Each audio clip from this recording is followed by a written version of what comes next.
My people, now welcome again to Thrive Agro Solutions. Now your agro party, agronomist show. Now in the talk today, we go tackle something where they worry plenty farmers. So we go look into how to stop weeds them even before they grow, especially for leguminous crops like groundnut, beans, sweet potato, and the likes. Ẹ̀yin ará mi ẹ kú àbọ̀ o. Lónìí a máa sọ̀rọ̀ nípa bí a ṣe pa àwọn koríko kí wọ́n tó tiẹ̀ jáde. Yan uwan masu noma, barkanku da zuwa. Yau za mu yi magana akan ya za mu iya mu hana ciyawa kafin ya fito ko mu kashe ciyawa kafin ya fito. So we are going to be talking about pre-emergence herbicides. We're going to be talking about those chemical warriors, those chemicals where you go use to stop weed seeds before them germinate. Now this thing wey we dey talk no be magic in any way, na just science. How we go take destroy the weeds so that you know say if you destroy am, they no go fit compete with your plants, with your legumes like groundnut, beans and the rest. So first of all, wetin be pre-emergence herbicides? What is pre-emergence herbicide? Pre-emergence herbicides are chemical wey you spray after planting but before weed seeds go break soil surface. So na those chemical wey you spray for your farm field immediately after you plant and before the weeds start to dey come up. So wetin e mean say you don bury your seed already, you don plant am already, you don finish planting. Now you go come spray the herbicide sharp sharp. Then either rain or irrigation water na im go come activate the chemical. So na so the chemical dey work, na im dey call pre-emergence herbicides. Then they form one kind protective layer, like as if you cover the ground, the topsoil. So when the weeds of seeds, when they try to germinate, when you jam the chemical, bam, na so e go kill am, e no go survive. So the weeds now they go get cover, but the plant wey you plant, that one go fit comot. The chemical no go kill that one. Nísìnyí a máa sọ̀rọ̀ nípa àwọn chemical tí wọ́n ń pè ní pre-emergence herbicide. Òun ni ó á pa ewé koríko kó tó jáde láti jẹ́ kí àwọn nǹkan oko tí a bá gbìn bí ẹ̀wà, bí bẹ́ẹ̀ bí potato, bí groundnut tí wọ́n á fi jáde. Yanzu za mu yi magana akan chemical da zai iya hana ciyawa ya fita, wanda zai kashe ciyawa din nan amfani gona ya samu fitowa. Now let's talk about the types and mode of action and the target crops. So I go break am down, talking about the different pre-emergence herbicides wey dey, the kind brands wey dey for market and so on and so forth. The first one wey I go talk about na wetin they call Butachlor. Butachlor na the chemical active ingredient. So we get different brands for market. We get the one wey they call Ultrachlor. Ultrachlor na from Wakot. We get Butachlor from Marshall. We get Butafos from Yoruba Agrotech. All these ones are brands where you go see for market. And they target grasses and some broadleaf weeds. The crop wey we dey use for these ones now na for beans. When you plant beans or when you plant like groundnut, they very very effective. And dosage wey we dey talk, like 1.5 liter to 2.5 liter go fit serve for 1 hectare. So like 2 of those rubber liter or 3 go fit serve for 100 by 100 meters field. The next one we go talk about na the one wey they call Metolachlor. Na the active ingredient Metolachlor. And we get different brands for market. We get one brand wey they call Dual Gold. We get another brand wey they call Metafos. All these ones na brand wey you go see where you know see that active ingredient chemical dey inside. And now the way they work, they systemic, they absorbed by the shoot of the weeds, and they target some sedges and grasses. Mainly they use them for groundnut. They're very effective for groundnut and sweet potato too. Very very effective. 1 liter to 2 liters go do for 1 hectare, depending on how you see the land, how the land dey.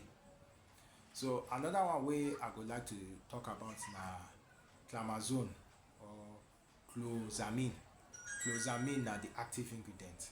So the trade, that's trade name wey I know well for market na the one we dey call Nut Force. Nut Force by Jubeli also. If you use that for beans, if you use that for sweet potato, if you use that for babara nuts, if you use that for any legume category. And between 0.5 to 1.5 liters, that's half of that liter, you go fit do for 1 hectare. So na just small you just put inside the 15-liter sprayer wey go help you to be able to achieve your goal. The next one I would like to talk about na Diroun, Fluven type Diroun. We get many kinds of brand. We get Action Diroun. That one all these brands wey dey for French country like Cameroon. Then we get another brand wey we call for Diroun. Go still fit use am for groundnut and beans. E dey very strong. That one na very strong chemical Diroun.